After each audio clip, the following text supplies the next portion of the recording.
आज मी तुमच्यासाठी घेऊन आले आहे एकदम स्पेशल सीफूड थाळी। ह्या थाळीमध्ये आहे झणझणीत माशाचा रस्सा, कुरकुरीत बोंबील फ्राय आणि पापलेट फ्राय। आजच्या व्हिडिओमध्ये मी तुम्हाला स्टेप बाय स्टेप दाखवणार आहे, तर व्हिडिओ शेवटपर्यंत नक्की बघा आणि रेसिपी आवडली तर लाईक, शेअर आणि फॉलो करायला विसरू नका। चला सुरुवात करूया।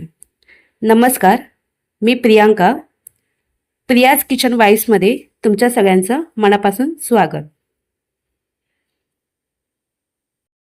इथे मी बोंबील साफ करून घेतलेले आहेत। बोंबलाला मध्ये कट करून घेतलेले आहे। बघा अशा प्रकारे कट केलेला आहे। असा कट केल्यानंतर बोंबील आपले तळताना एकदम कुरकुरीत होतात आणि खायला सुद्धा छान लागतात। त्यानंतर इथे पापलेटचे 2 तुकडे करून घेतलेले आहेत। यातले 2 ते 3 तुकडे मी रश्शाला वापरणार आहे आणि बाकीचे फ्राय करणार आहे। आता जे फ्राय करायचे आहेत त्यात मी कोकम आगळ घालत आहे। यामुळे एक माशाला आंबटपणा राहतो आणि जो वास आहे तोही कमी होतो।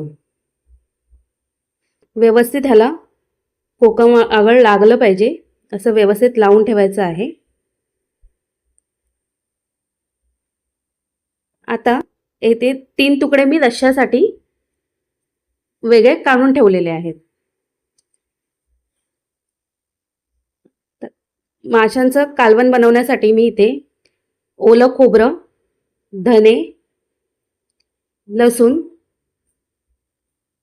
कोथिंबीर आणि इथे मी बेडगी मिरची घेतलेली आहे। तर 5 ते 6 आहेत आणि 1 टोमॅटो। हे सगळं मिक्सरला वाटून बारीक करून घेणार आहे। त्याआधी मी इथे मिरची आणि धने एक 10 मिनिटं पाण्यात घालून घेणार आहे। पाण्यात ठेवल्याने मिरची पटकन बारीक होते, सरसरीत वाटण होत नाही आपलं।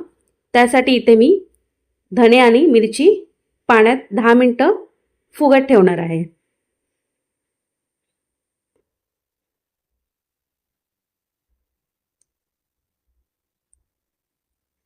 10 मिनिटं झाली की त्यानंतर मी हे वाटण वाटून घेणार आहे।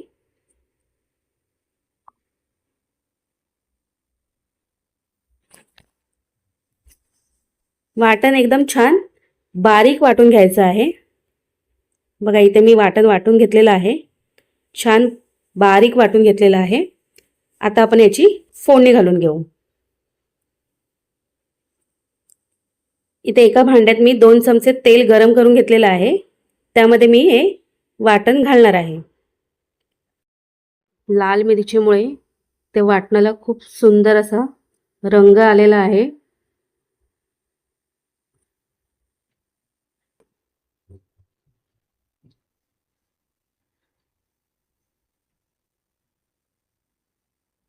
मिक्सरच्या भांड्यामध्ये जो उरलेला आहे तोही मी यामध्ये सगळा घालून घेणार आहे।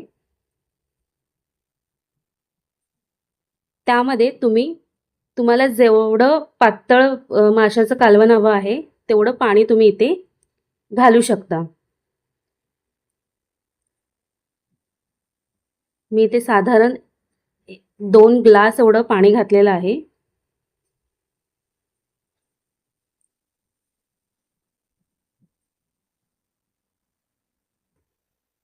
त्यामध्ये आता मी इथे 5 ते 6 कोकम घालून घेणार आहे।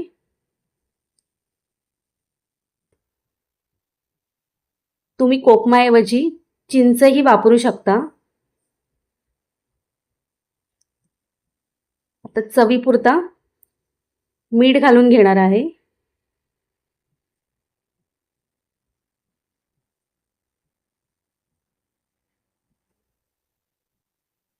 आता हे छान मिक्स करून घेऊया।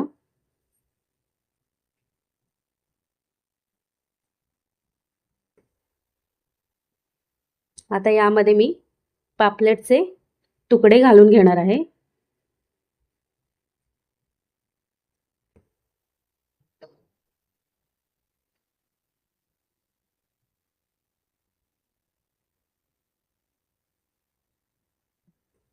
कालवण शिजायला जास्तीत जास्त 10 ते 12 मिनटं लागतात.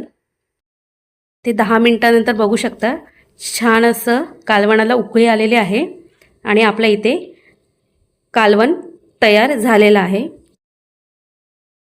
कालवण शिजायला जास्त वेळ लागत नाही. जास्तीत जास्त 10 ते 12 मिनिटात कालवण तयार होऊन जातं.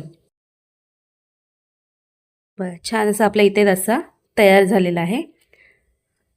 आता आपण मासे फ्राय करण्यासाठी काय काय लागणार ते बघून घेऊ. इथे मी तांदळाचं पीठ घेतलेलं आहे, 2 चमचे रवा, मीठ, हळद आणि लाल तिखट.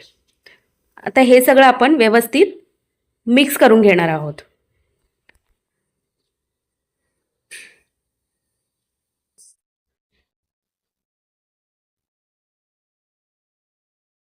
व्यवस्थित मिक्स करून घ्यायचं आहे.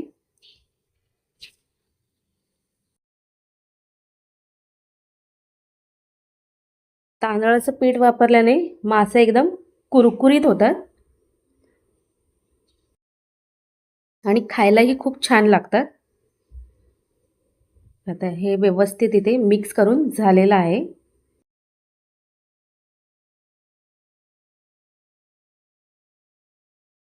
आता एका साईडला मी इथे पॅन गरम करत ठेवलेला आहे. त्यामध्ये मी 3 मोठे चमचे तेल घातलेलं आहे. आता मी एका साईडला इथे बोंबलाला छान असा हा मसाला लावून घेत आहे. बघा, अशा प्रकारे मसाला लावून घ्यायचा आहे.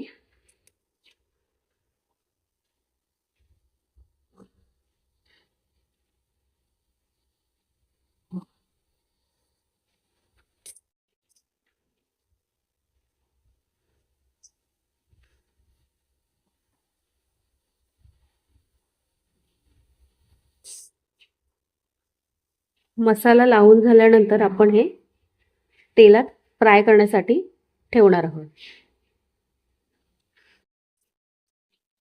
व्यवस्थित छान असं इथे तेल पण गरम झालेलं आहे. त्यामध्ये आपण हे मासे इथे घालून घेणार आहोत.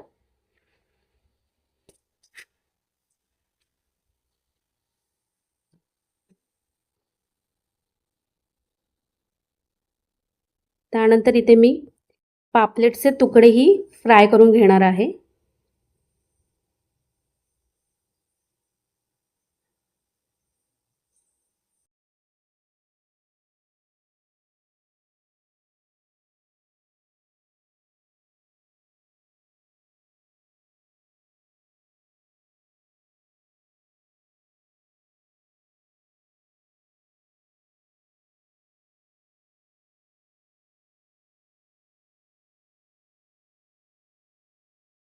आता यावरती मी झाकण ठेवून घेणार आहे.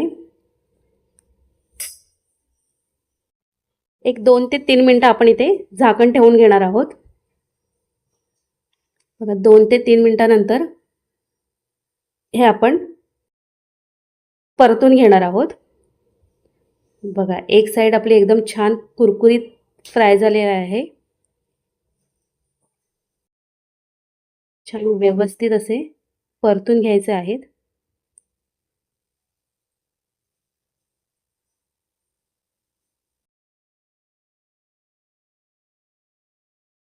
एक बाजू आपली इथे तयार झालेली आहे. आता पुन्हा यावरती मी झाकण ठेवून घेणार आहे. 2 ते 3 मिनिटानंतर पुन्हा आपण हे झाकण काढणार आहोत. इथे आपले बोंबील आणि पापलेट फ्राय तयार झालेले आहेत. अशा प्रकारे आता मी बाकीचे जे आहेत ते सगळे फ्राय करून घेणार आहे.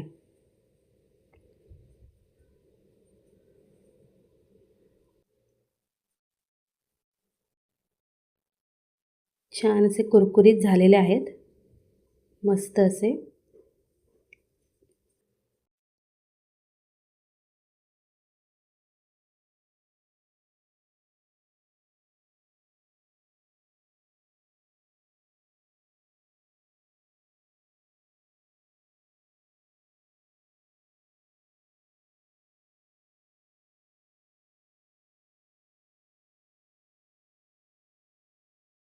बघा आता अशा प्रकारे मी बाकीचे सुद्धा फ्राय करून घेणार आहे. अशा प्रकारे झटपट अशी थाळी आपली तयार झालेली आहे. हा व्हिडिओ जर तुम्हाला आवडला असेल तर व्हिडिओला लाईक करा, शेअर करा, कमेंट करा आणि चॅनलला सबस्क्राईब करायला विसरू नका. फेसबुकला पाहत असाल तर फॉलो करायला विसरू नका. धन्यवाद.